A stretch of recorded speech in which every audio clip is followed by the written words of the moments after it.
Hello, or should I say, hello, my fellows and fellas, and welcome to Alfred After Class, where I talk about topics too important for a normal AP Alfred lesson. You know, it's about that time of year. The snow is starting to fall, the pipes are starting to collapse, and the corporations are getting antsy. It must be the holiday season. Personally, I love the holidays. I love spending time with family and showing people how much I care about them and seeing all the lights put up and things like that. It's a genuinely fun time. But I'm also me, and me can't love anything unless at least part of it is under a blanket of irony. And at the holiday season, that blanket of irony covers holiday movies. Now look, there are a few wonderful classics like the Charlie Brown holiday specials, but those are old. And as a young adult, I can't love anything old. New things are always better. That's why I never watch movies more than a year old. If it didn't come out within the last few seconds, then it is old news and I'll have to move on. Sure, that does mean I'll miss out on the majority of human art and culture and will lack a holistic mindset and will only be able to see the world exactly as it is right now, not what it used to be, could have been, or may someday be. My greatest fear is becoming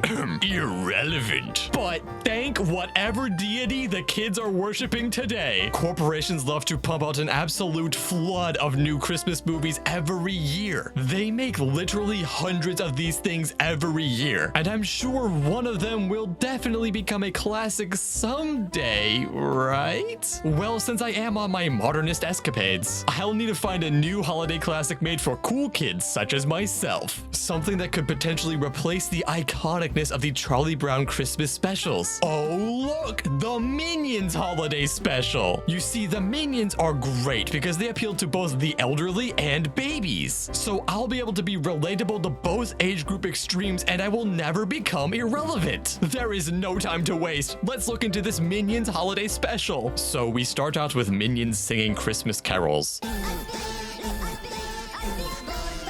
They're all dressed up in robes, which started to make me wonder about the world the creators were trying to develop here. Do the Minions go to church? I mean, why else would they have these church-esque robes? And if they do go to church, then who do the Minions worship? Is there a Minion Jesus? I mean, come on, Illumination. If you're going to try to make a Minions holiday special, you better have a complete and developed world. Then we hear that this new Minion special is actually just 4 older Minion shorts recycled and slammed together into one package and marketed as a new holiday product.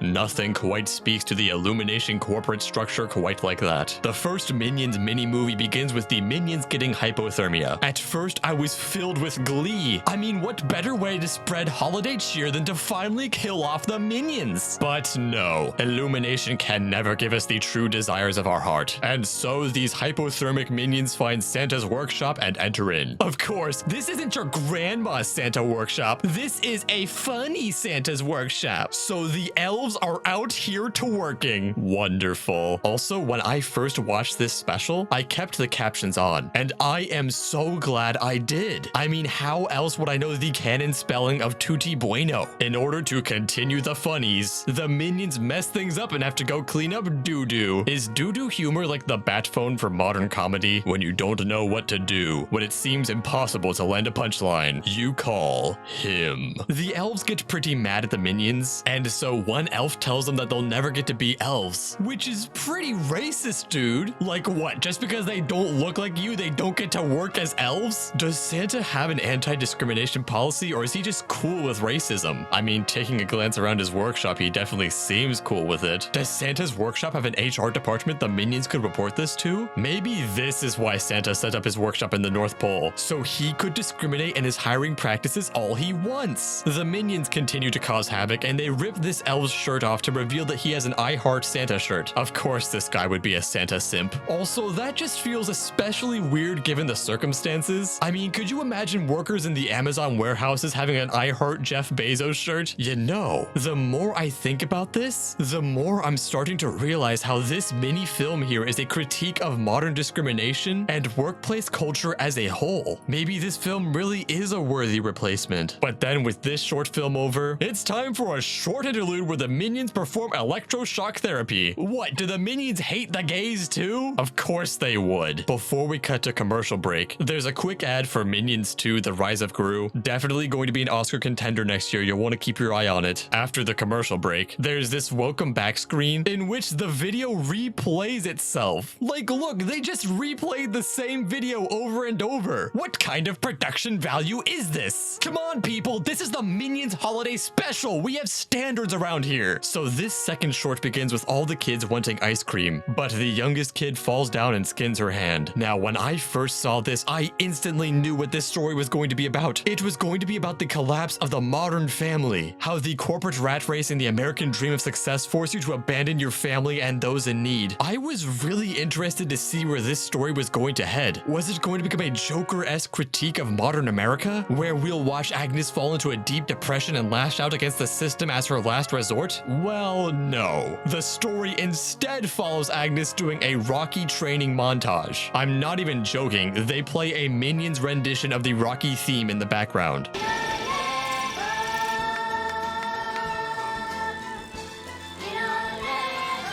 See, I know this is bad because it's literally something I did for an old show. And if something is a joke I've made before, it's probably terrible. At the end of the montage, she's got this cool new bike, but then, oh no, a burglar steals the ice cream. So Agnes goes all speed racer and chases the guy down. I was glad to finally see the Minions take on Baby Driver, although I do wish it could have gone on for a bit longer. But the ending does make up for everything, as Agnes plunges into the ice cream truck, blows the whole thing up, and gets the guy caught. Now, if that isn't a solution to class tension, I don't know what is. Agnes also gets a new bike that allows her to fly, and personally, I can't wait to see Agnes in season 3 of The Mandalorian. After this short, we get a brief interlude with the historic return of the Great Twerking Pig, and in case you were worried they might not go there, he does get naked for a moment. After this, there's an ad for the Illumination 10 film collection. Illumination has only been around for 10 years, and yet they've completely upended the animation industry, and they've even been taking over traditional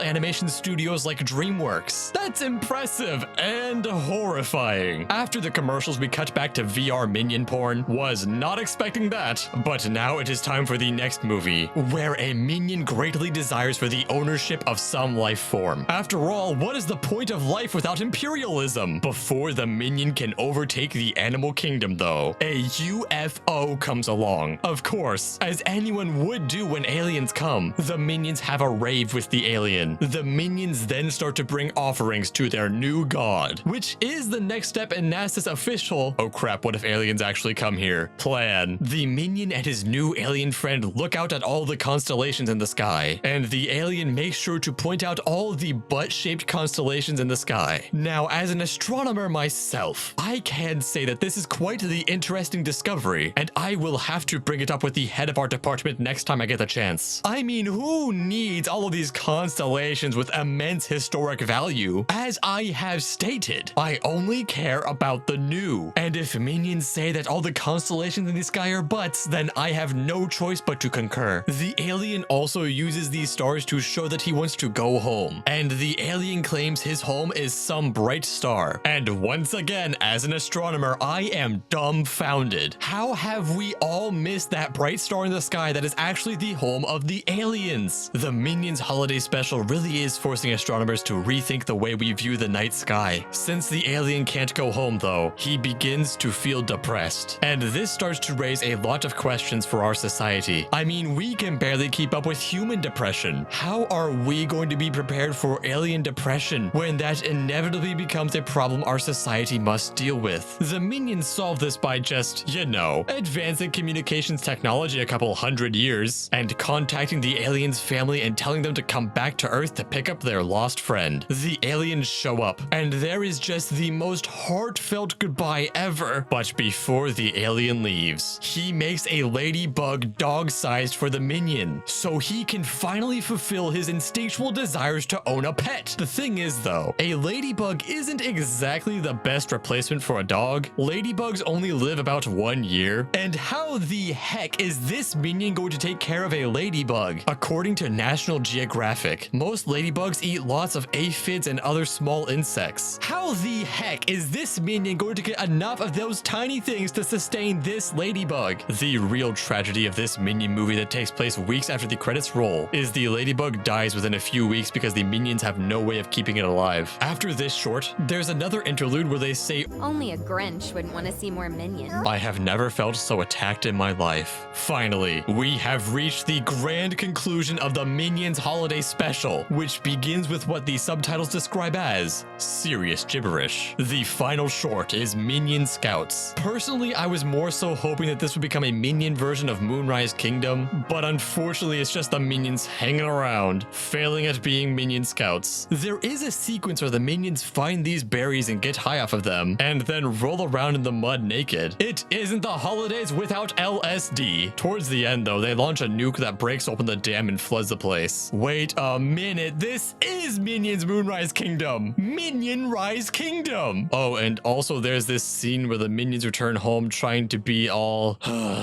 gangster while literal gangster music plays. Hey, yeah, that's me. Tin it up, right now they coming down your street. And then that is it. That is the end of the Minions Holiday Special. Like I said, clearly you can see that only new things are good, and we must utterly destroy anything over 1 year old. I mean, I have to stay up with the zeitgeist. If I get left behind in the modern gods spit upon my brow, then what value do I have? No, I have to stay relevant. I have to stay up to the minute. That's why I am now going to plug my brain directly into Twitter, so I can have an omniscient knowledge of what everyone is talking about at all moments, and I will never be irrelevant. Sure, I will be miserable and lose any sense of personality as I succumb to the Borg, but hey, I might get to shill some garbage products to people if I'm lucky. I mean, what's the point of creating if your end goal isn't to shill garbage? Well, I've got to get back to being omniscient. It looks like a lot of people are now mad at capybaras and say they have a threatening aura and should be exterminated from the planet. Time to make some good content on this. If this isn't what art is about, I don't know what is. Thanks for staying after class with me. I'll see you in the next lecture.